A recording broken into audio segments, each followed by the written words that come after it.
Sir एक minute ते एक मसाला असते डायफ्राम होतं त्याला ते डायफ्राम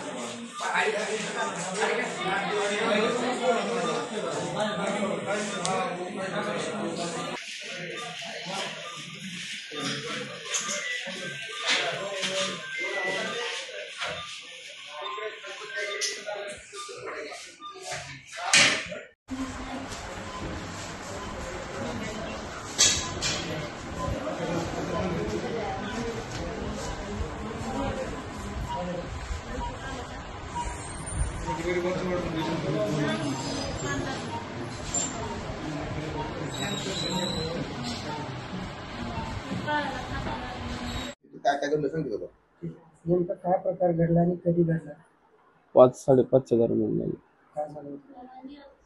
संदीप बुट्टे आणि मी आम्ही 5-6 म्हणजे 4 जण गेलतो आम्ही 3-4 जण. त्यावेळेस म्हणजे असं थांबलो होतो त्यांची वाट बघत अक्षय साळुंकेला फोन लावला होता. अक्षय साळुंके म्हणला की येतो. अक्षय साळुंके आला म्हणजे आधी पवन पवळा पाठवला 1500 स्वरूप घेऊन आणि नंतर अक्षय साळुंके आला. आल्याबरोबर संदीप बुट्ट्याला डायरेक्ट मारहाण चालू केली रॉडनं दगडानं म्हणजे डायरेक्ट असं बाहेर घेऊन गेलं की मारायचं चालू केलं. पिस्टन काढले तसले 2 संजय आपलं राज पवार आणि पवन पिस्टन काढले. राज पवारनं मला पिस्टन इथं असं उलटी करून इथं मला तोंडावर. कारण काय काय झालं होतं नेमकं कशामुळे घडला होता? जुन्या वाद होते संदीप बुट्टेच्या म्हणजे संदीप बुट्टेच्या आणि अक्षय साळुंके जुन्या वाद होते. लय दिवसानं तो भेटला म्हणून असं त्याने म्हणत होता लय दिवसानं भेटला तावडे तुला दाखवतो खलास करतो म्हणजे. त्याच्या अगोदर कल्पना दिली होती का पोलीस स्टेशनला वाद वगैरे झाला? नाही ती असंच म्हणजे आता गल्लीत असल्यामुळे काय बोल म्हणजे केलं नव्हतं कंप्लेंट वगैरे काय.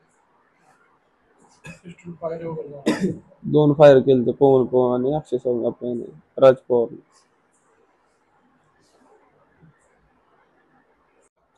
अजून काय प्रकार घडला होता? सोलापूर नेऊन इथं मला मारताना असं गच्ची धरताना असं माझ्या गळ्यात 5 तोळ्याची साखळी होती.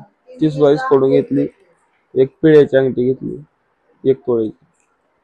तुमच्या भांडणाचे कारण काय होते? काहीच नव्हतं डायरेक्ट त्याने आले की डायरेक्ट मारहाण चालू करायचं म्हणजे मारहाण चालू केली.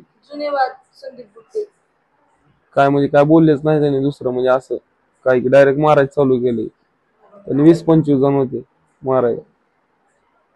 मग अशी फोन केला इंस्टाग्रामवर मेसेज टाकते म्हणजे तुझ्या घरात येतो 10 मिनिटाने तुला मारून टाकतो तुला म्हणजे जगणं मुश्किल करून टाकतो म्हणजे प्रॉपर सोलापूरचा.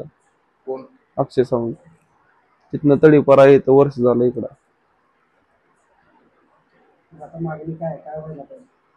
काय नाही फक्त न्याय भेटावा आम्हाला दुसरं काय.